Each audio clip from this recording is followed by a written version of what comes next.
Oi gente, meu nome é Raquel Batista, sou estudante da Escola de Belas Artes da UFRJ e faço educação artística. Trabalho como artista visual e como fotógrafa. E a convite do ateliê Camila Freitas vim participar dessa equipe que vai ajudar vocês durante esse período. Então, gente, agora a gente vai começar o esboço, que depois vai dar origem ao desenho definitivo. Sempre que eu começo a desenhar uma figura humana, eu começo a partir de um círculo bem despretensioso, com a mão bem solta e com duas linhas mais ou menos de indicação da direção do rosto. Essa linha do meio está indicando que o rosto está direcionado para frente, onde vai passar o nariz e a boca. E por ser um esboço, vocês não precisam se preocupar com as linhas, com as formas, se está idêntico e tudo mais, porque isso ainda vai mudar ao longo do desenho, né?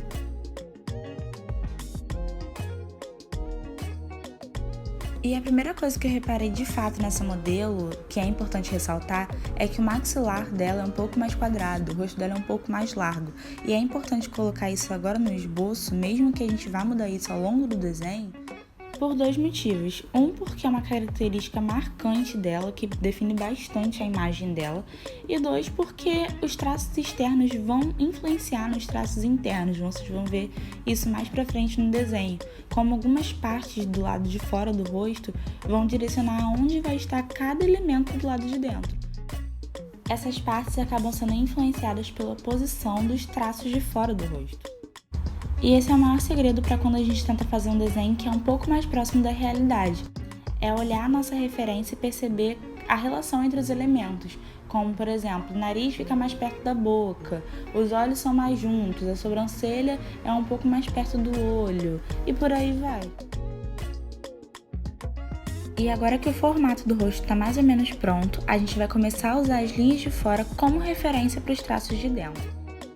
Inicialmente, o que a gente pode perceber é que essas inclinações laterais do rosto estão um pouco mais acima da altura dos olhos, então a gente vai traçar uma linha para nos lembrar disso. E a gente pode usar essa linha de referência para começar a fazer as orelhas. Dá para perceber que elas começam um pouquinho abaixo dessa linha que a gente traçou.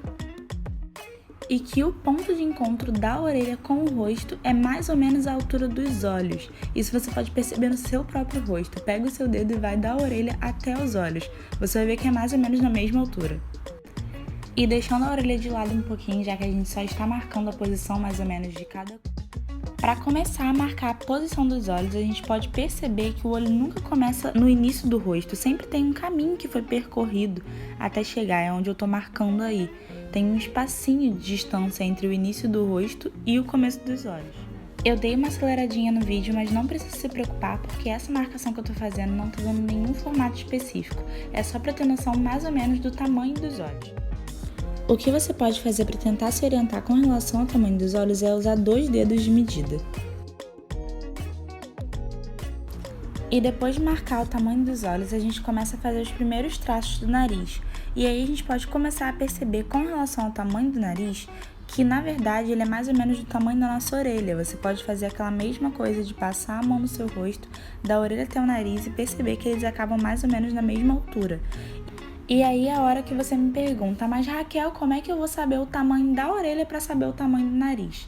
É aí que a gente usa os traços externos para ter noção.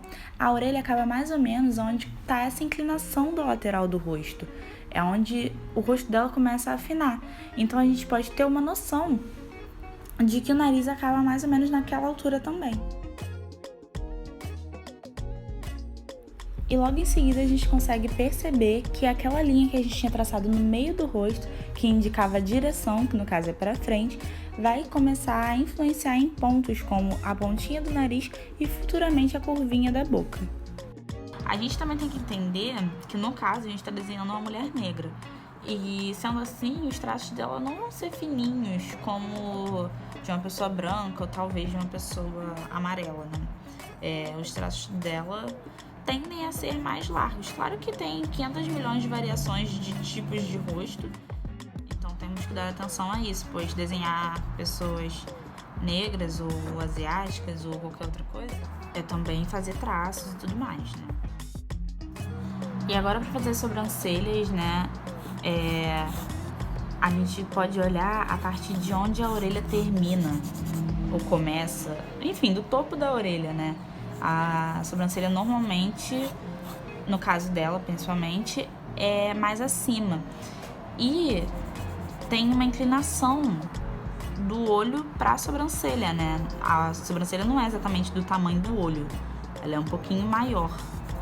Então você vai traçar essas linhas aqui para te orientar, porque a distância do olho pro final do rosto é uma, a distância da sobrancelha pro final do rosto é outra. E isso vai variar de pessoa para pessoa, né?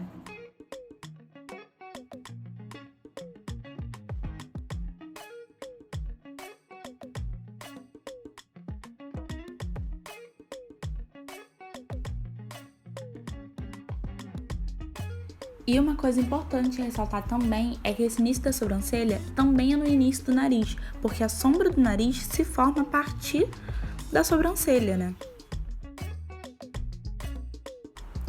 E agora a gente vai começar a desenhar a boca, que começa um pouquinho abaixo do nariz. Tem algumas pessoas que têm esse espaço um pouco maior, um pouco menor. No caso dela é bem pequenininho, isso é bom reparar também. E a gente vai começar a fazer a partir do meio, eu acho mais fácil, porque a gente segue aquela linha que a gente tinha usado para fazer a pontinha do nariz também.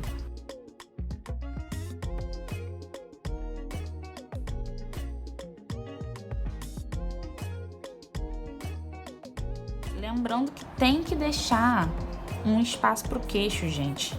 Eu não sei vocês, mas eu normalmente faço um queixo muito pequeno. Isso é uma coisa que eu também estou aprendendo. Talvez seja o caso de aumentar depois essa parte aqui. Mas, por enquanto, começar um esboço dá pra deixar desse jeito, né?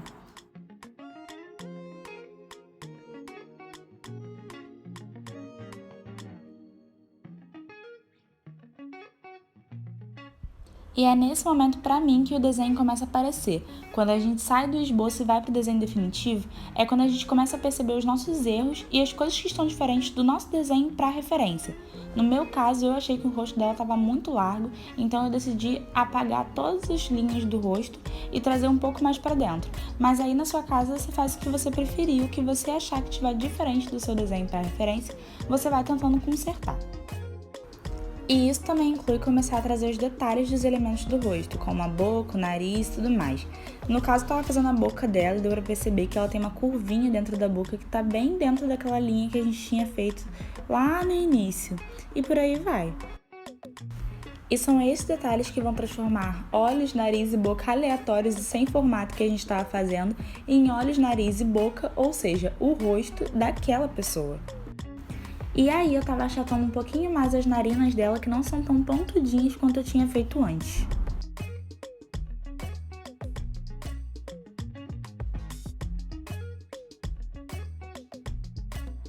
E vamos de detalhar a parte que, na minha concepção artística, é a mais trabalhosa, eu acho. A parte do rosto mais trabalhosa, que são os olhos.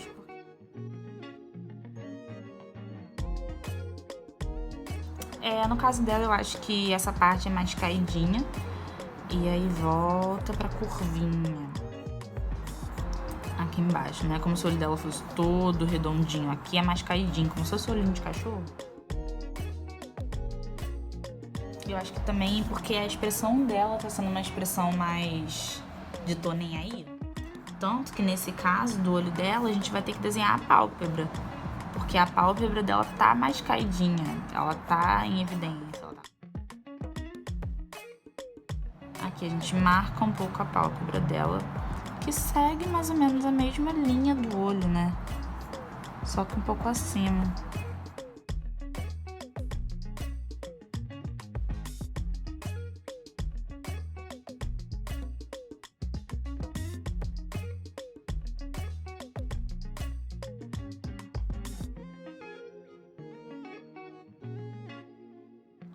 Eu fiz essa linha aqui porque o cílio dela é grandinho, mas o cílio dela a gente vai desenhar mais depois. O cílio dela junta um pouquinho com essa linha da pálpebra, mas na hora da pintura a gente vai desenhar ele melhor. Agora a parte de dentro. Dei um zoom bem zoom pra gente entender que a parte de dentro do olho é muito importante quando a gente fala de um desenho que tá respeitando um pouco mais as proporções, né? Não dá. A gente tem uma coisa chamada linha d'água, né? Quem gosta de maquiagem vai entender o que eu tô falando. Mas essa parte do olho que fica dentro, que é onde a gente passava, né? Quem é emo vai entender também. Quem é e-girl aí vai entender também. Passa lápis de olho. Não, acho que e-girl não passa lápis de olho, gente. Não sei.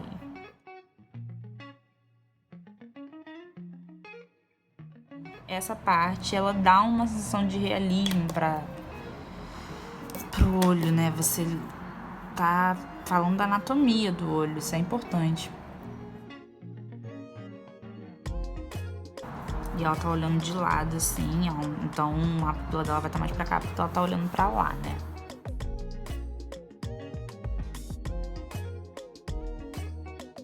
E tem que se lembrar também de uma coisa na hora que for pintar, gente, que aqui tem uma sombra aqui.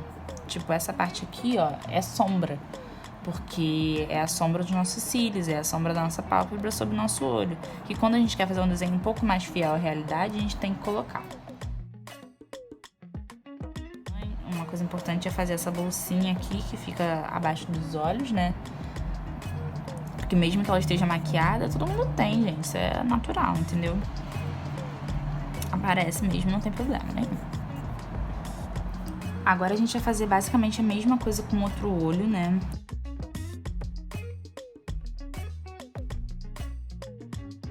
E aí a gente não pode deixar de fazer essa parte vermelhinha que tem ali no outro olho também, sendo que nesse caso tá maior porque o olho dela tá virado para aquele lado. Então aparece mais o canto vermelho do olho. Outra coisa, gente, não tem como querer fazer um olho igual ao outro, porque, por exemplo, no caso, ela está olhando pro lado, então um olho realmente não vai ser igual ao outro.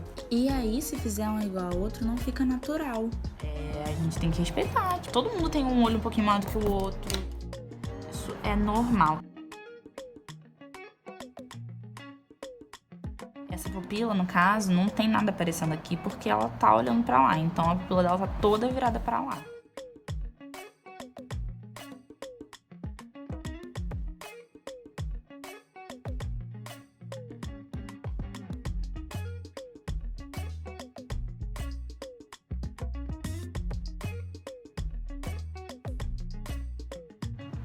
Agora é o momento que a gente vai apagar essas linhas guias, porque elas não vão mais nos servir de nada. E para deixar bem claro quais são as linhas de esboço e quais são as linhas definitivas, ao longo do desenho eu fui engrossando as minhas linhas, deixando elas mais escuras para elas ficarem mais evidentes, enquanto as linhas mais fininhas eram aquelas que a gente fez lá no início e que agora a gente está apagando. E agora nós vamos começar a pintura. Eu comecei selecionando as partes do rosto que iriam ser os pontos de realce, ou seja, os pontos de mais luminosidade do rosto.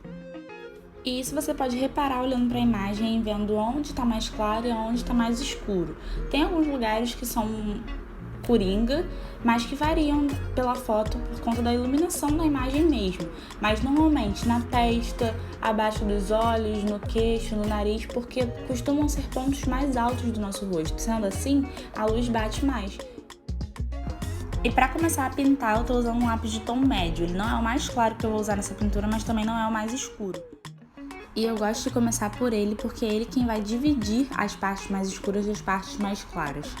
E controlando a pressão da minha mão com o lápis sobre o papel, eu consigo definir se ele vai ficar mais escuro ou mais claro. Se eu quero que ele fique mais escuro, eu pressiono mais, e se eu quero que ele fique mais claro, eu passo de uma forma mais levinha. E dessa forma nós vamos criando as camadas de sombra e de luz sobre o rosto. E a gente já estava colocando as sombras, pressionando o lápis, mas agora a gente pega um lápis mais escuro para acentuar essas sombras. Ao longo do desenho eu vou variando tanto entre lápis mais claros quanto entre lápis mais escuros. E os pontos de sombra são aqueles pontos do nosso rosto que ficam mais fundos, eles ficam menos expostos à luz.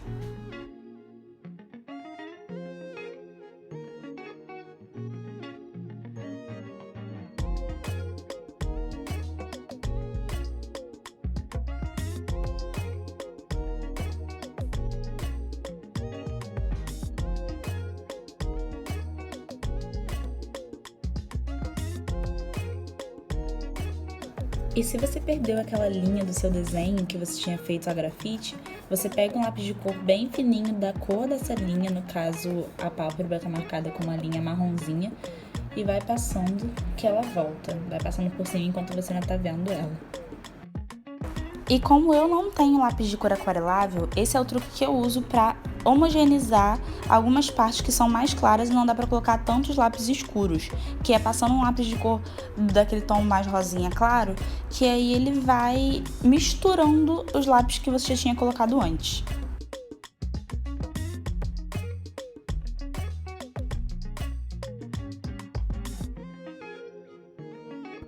E colocando as sombras a gente consegue dar uma forma maior pro rosto, lembrando daquela sombra que fica abaixo da sobrancelha que dá origem ao nariz que eu tinha falado antes. Agora eu vou deixar você assistindo um pouco o processo, mas nesse momento eu estava homogeneizando, ou seja, tornando tudo uma coisa só, que é entre a parte de realce e a parte de sombra do rosto, colocando um lápis de tom médio e usando aquele rosa mais clarinho para misturar os lápis de cor e passar ele na parte de baixo dos olhos.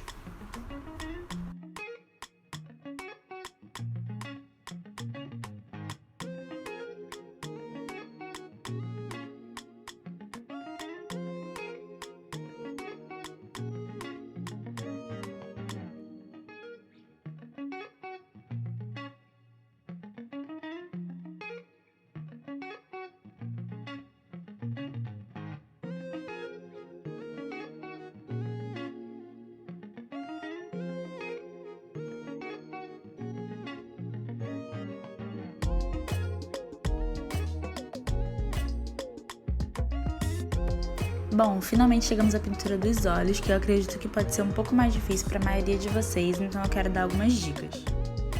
Eu comecei traçando essa linha mais escura rente aos cílios e eles também. E logo em seguida eu continuei construindo os olhos com as outras cores, e uma coisa importante é lembrar de que tem partes que são muito escuras e tem partes de que são escuras também, mas não são tanto. Então é aí que a gente varia entre o preto e o marrom, que mesmo sendo pequeno faz diferença na hora de olhar o total. E além do preto e do marrom, para dar o formato dos olhos, foi muito necessário também usar o rosinha claro na linha d'água e no cantinho do olho, que são partes muito importantes para dar a sensação de veracidade, a sensação de realidade para o desenho. E eu também não posso deixar de falar do lápis cinza e do lápis grafite que eu usei para dar a sombra de dentro dos olhos, aquela sombra que eu tinha falado da pálpebra e dos cílios. Isso dá uma sensação de volume dentro dos olhos.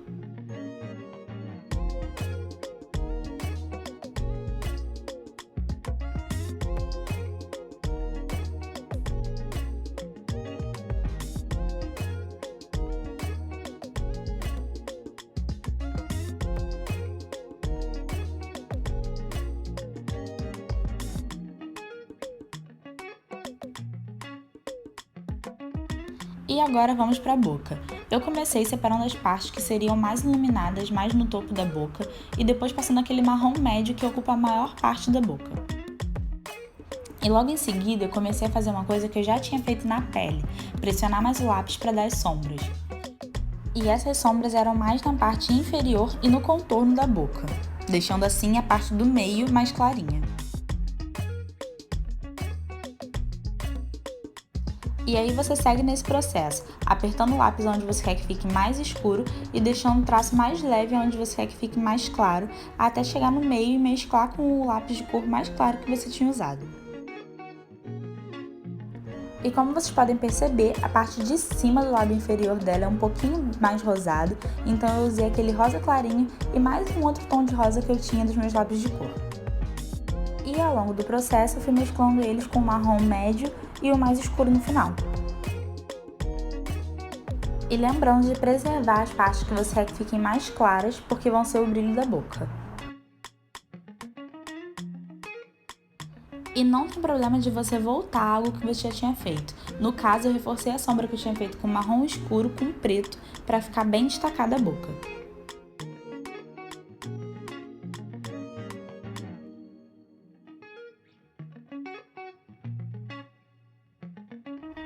Agora uma parte que eu confesso que foi bem difícil pra mim foi fazer os dentes. Primeiro eu separei as partes que eram mais escuras da boca, as partes que os dentes não apareciam, e depois eu fui dando a cor pros dentes. E no caso, como a boca dela não tá muito aberta, os dentes estão bem escondidos e estão na sombra, eles não estão expostos à luz, então não dá pra deixar eles brancos. E aí, pra dar a sensação de sombra, eu fui passando marrom bem de levinho por cima, de pouquinho em pouquinho, para ir escurecendo. No início parece que vai dar errado, parece que os dentes dela vão ficar escuros e apenas vão parecer amarelados, mas conforme você for fazendo, vai dando certo.